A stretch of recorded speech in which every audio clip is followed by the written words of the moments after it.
За сайн байцгаана уу? Хууль тогтоомжийн тухай хуулийн шинжилсэн найруулга 2015 оны 5 дугаар сарын 29-ний өдөр батлагдсан байдаг. Тэгээд яг тухайн үед өргөн баригдчихсэн хуулийн төслийн үзэл баримтлалыг нь эргээд харахаар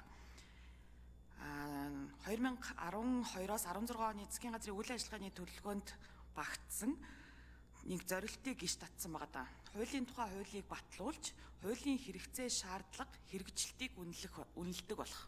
Тэгэхээр нэгдүгээрт нэг хоёр төрлийн үнэлгээ яригадаад байгаа. Хэрэгцээ шаардлага, хэрэгжилт. За тэгээд үзэл баримтлал дээр дурдсан зүйлүүдийг харах юм бол яг нь ер нь энэ хууль зүйн техникийн хувьд ч тэр хууль хоорондын уялдаа холбооны хувьд ч тэр одоо хуулийн хийдэл гаргахгүй байх талаасаа энэ хуулийн тухай хууль зайлшгүй байх шаардлагатай маа гэдэг ийм анхны санаачлага явсан байдаг. Тэгээд түүнээс хойш бол одоо хэд нэмэлт өөрчлөлт орсон боловч одоо бид бас дахиад оруулах гэж сууж байна. Тэгээд би бол нэг хоёр зүйл дээр санаа зовоод байгаа. Нэгдүгээрт хууль санаачлах онцгой бүрэн эрх бол одоо улсын их хурлын одоо 126 гишүүн, за засгийн газар ерөнхийлөгч байдаг одоо ийм онцгой бүрэн эрх байгаа. Тэгэхээр энэ хууль санаачлах бүрэн эрхийг бас хязгаарлах агуулгууд байж болохгүй. Хязгаарлах гэдэг дээр болохоор хитрхи одоо хүн сурталтай гэдэг юм уу, хитрхи их нөөц шаардсан одоо эсвэл одоо хитрхи их тийм цаг хугацаа шаардсан одоо ингээд айгүй олон зүйлээр бас энэ бүрэн эрхийг хязгаарлах болохгүй гэсэн нэг ийм санаа яваад байгаа. Тэгээд сүүлийн 10 жилд батлагдсан хууль тогтоомжуудыг харах юм бол нийт батлагдсан хууль тогтоомжийг бараг 70-80% нь засгийн газраас өргөн баригдсан хуулиуд орж ирээд байгаа. Тэгэхээр өөрөөр хэлэх юм бол нөгөө нөөц ихтэй тэр нөгөө үнэлгээ, судалгаа, шинжилгээ тэр хилцүүлгүүдийг хийгээд байх боломжтой засгийн газраас орж ирж байгаа хуулиуд нь яваад байдаг. Улсын хурал дээр ерөөсөө ингээд хууль шинээр санаачлагдах орон зай хумигдж гинүү гэдэг нэг болгоомжл байгаа даа. Тэгэхээр энэ дээр одоо бас ажлын хэсэг дээр тодорхой судалгаанууд байна уу? Ер нь одоо зүгээр одоо онлын хувьд бас яг энэ асуудал дээр ямар одоо бодолтой байна вэ гэдгийг асуух гэдэг байгаа.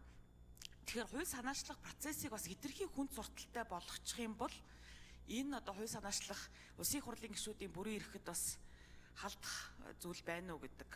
За тэгээд одоо сүүлийн үед өргөн баригдсан хуулиудыг хараад байхад ингээд баахан шаардлагууд тавьсан байгаа. Гэхдээ тэр судалгаа хилцүүлгүүд бол бас айгүй формалын шинжтэй байгаад байна. Яг үнэхээр тэр хууль зүйн техник сайжраад байгаа гэдэг дээр бол бас асуудлууд зөндөө байна. Тэгэхээр зүгээр тэр нэг бүрдүүлбэрийн тоог нэмлээгээд тэр чанар бас сайжрахгүй гэдэг бас ийм болгоомжл байгаад байна шүү гэдэг нэг. За хоёрдугаарт нь болохоор өнгөрсөн намрын чуулганаар бол бид энэ хууль тогтоомжийн хуультай холбоотой асуудлуудыг бас нэлээд ярьсан. За тэгээд нэгдүгээр асуудал нь бол хуулийг дагалдуулж хамааралтай хамааралгүй бас баахан олон хуулиудыг дагалт хэлбэрээр оруулж ирээд батлуулж байна. Тэр нь бол ингээд олон нийтийн анхаарлын төвөөс нийтийн хилцүүлгээс далдуур яваад байна гэсэн нэг болгоомжл байсан. За үүнийг одоо хэрхэн яаж бас шийдэж байгаа вэ гэдэг асуудал. За сая яаралтай гормоор орж ирж байгаа хуулийн төслүүдийн талаар ярьлаа. Тэгээд энэ яаралтай горим гэдэг чинь бас асуудлууд байгаа даа тийм ээ. Яаралтай гормоор одоо хэр олон хуулиуд орж ирж батлуулж байна. За энэ нь одоо бас ингээд нөгөө нийтийн анхаарлын төвөөс нийтийн хилцүүлгээс гадуур яваад байгаа. За үүнтэй холбоотой яг тодорхой бодиттой ямар асуудал шийдсэн бэ гэдэг дээр бас нэг хариулт авъя. За тэгээд үндсэн хуулийн нэмэлт өөрчлөлт бас өнгөрсөн парламент хийсэн байгаа. За тэгээд үүнтэй холбоотойгоор бас үндсэн хуулийн өөрчлөлттэй холбоотойгоор тийм холбогдох хуулиудад нэмэлтүүд оруулаагүй асуудлууд бол сая гарлаа шүү дээ. Жишээлх юм бол саяны нөгөө нэг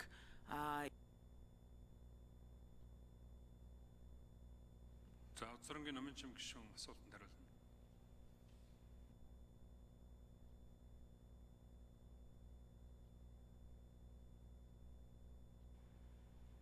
За жаргалан гишүүний одоо дагсан хуультай холбоотой асуудал дээр хариулт өгөөд бусад асуудлыг хууль санаачлагч ажлын хэсгээс бас тайлбарлая. Дагсан хуулийн хувьд бол хамгийн их асуудал дагуулдаг юм бол төсөв дагаж хууль орж ирдэг. Төсөв жил болгоны төсвийн хуулийг дагуулаад төсөвтэй ямар ч холбоогүй. За эсвэл юу гэдэг бүр шинжилсэн найруулгач гэсэн орж ирж исэн юм түүх байдаг. Тэгэхээр бид нар яг ер нь бол зүгээр хууль тогтоомжийг барихад бол тухайн хуультай холбоотой уялдаа холбоог нь хангах зорилгоор хууль нь орж ирдэг. Хамгийн гол асуудал бол төсөв дагсан хуулиуд байгаа.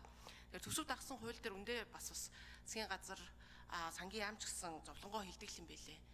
төсөв дагаад ингээд ийм оруулчаа гэдэг асуудал их байдаг. Энийг бас цэгцэлж өгөөч гэдэг саналаач тавьжсэн. Тэгэхээр яг энэ дээр бол бид нар бас энэ саналын томьёол дээр өнөөдөр санал хураалах гээд орж ирж байгаа. Төсөвтэй холбоотой төсөв дагаж бол зөвхөн тэр төсөв санхүүгийн харилцааг зохицуулж байгаа, түүнд нөлөөлөл үзүүлж байгаа л хууль тогтоомж, тогтоолын төсөл орж ирнэ. Өөр юм бол дагалдуулж болохгүй шүү гэдэг энэ хязгаарлалтыг бол оруулж ирж байгаа.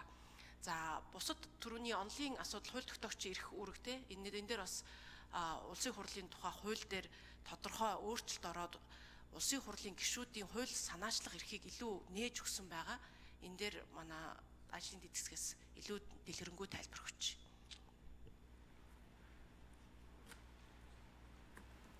За наран чулууны утгын жимэг энэ дэрийн 4-р микрофон. Жаргал гишүүний асуултанд хариулъя.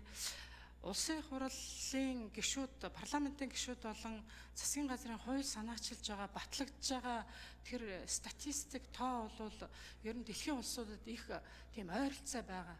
За тухайлбал бид нар харьцуулсан судалгаа хийлгүүлсэн судлаачдаар энэ сэдвэр одоо Герман, Солонгос, Япон гэдэг энэ улсуудын манайтай харьцуулж яхад бол за тухайлбал Солонгост бол парламентын гишүүд нь маш одоо олон тооны хувьд засгийн газараас илүү тооны хувьд олон тооны хувьд өргөн барьдаг боловч батлагдж байгаа нь засгийн газар нь илүү одоо давуутай олон одоо батлагдж тийм тенденц байна. Германд энэ тенденц бас байна. Монгол улсад статистикийн хувьд бас ийм тенденц бас байгаа. Гэхдээ яг хууль санаачлах эрхийн хувьд бол парламентын гишүүн болон Монгол улсын ерөнхийлөгч бол улсын хурлын хуулиар бол эрхээ хязгаарлуулсан хэд хэдэн салбар байдаг.